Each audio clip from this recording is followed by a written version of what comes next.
1980, Warner Bros. Released an adaptation of Stephen King's novel, The Shining. It was directed by Stanley Kubrick and has been well received by both critics and some fans of the book. However, Stephen King had a different reaction. He hated it. Why? Well, because according to him, it got the premise of the book down, but not the soul. As a person who has read the book, I can kind of see what he's saying, but I personally like this version as much as I love the book. I'll explain why later, but for now, let's get into the review. The plot of this movie doesn't really need any explaining, but if you're somehow new to The Shining, I'll give a brief summary. There's a man named Jack Torrance who gets a job as a caretaker at an isolated hotel for the winter. He likes this as he hopes to not only get some writing done, but also spend some quality time with his wife Wendy and his young son Danny. However, this doesn't happen at all. In fact, the isolation and stress get the better of Jack as he slowly becomes a vicious monster that wants to murder his family. What I like about this film is how open it all is. There's a lot of implications that the hotel is haunted, but yet there's also a lot of hints that it's all in Jack's head.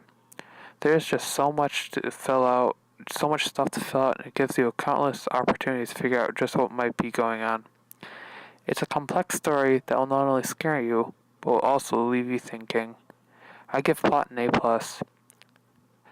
Next category is acting. Going over the top in a performance can often be seen as more comedic rather than creepy. I mean, have you seen The Devil's Rejects? Don't we make you laugh? Aren't we fucking funny?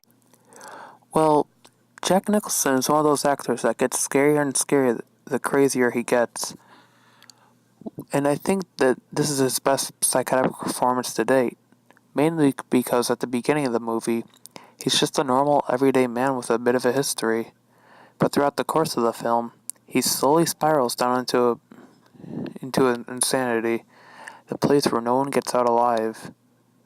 And that build-up is exactly what warrants the over-the-top performance. Of course, while Jack has an iconic performance, Shelley Duvall deserves a lot of praise as well. If you don't know, Stanley Kubrick, the master of manipulation, was really hard on Shelley during the making of this movie. So a lot of the scenes where she was panicking, well, she wasn't acting. She was legitimately on edge because of all the shit Stanley Kubrick put her through, and it makes the film a lot more powerful. I give acting an A+. Next category is directing, and yes, I am going to be kissing Stanley's ass in this category, but I'll also be discussing why his directing this film works. You see, he had a wide variety of the type of films he directed. After this movie, he directed a war film, and before this, he directed a horror historical fiction film. And Stanley added his own voice to each.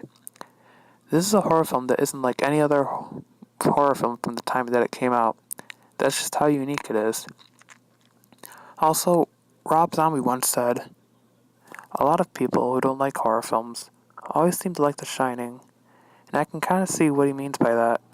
This is a film that has a lot to offer people who are fans of horror, but there's a lot of puzzle pieces due to the openness that a lot of people would be curious about and try to put together.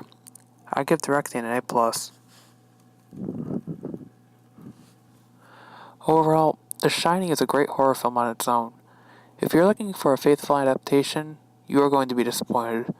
But if you watch this movie for what it is, you're going to love it. While I do highly love the book, all it really is an amazing story, and that's about it. There are a few scary moments, but if you're looking for straight up horror, I recommend this film. I give The Shining an A+. Don't forget to like and subscribe for more content.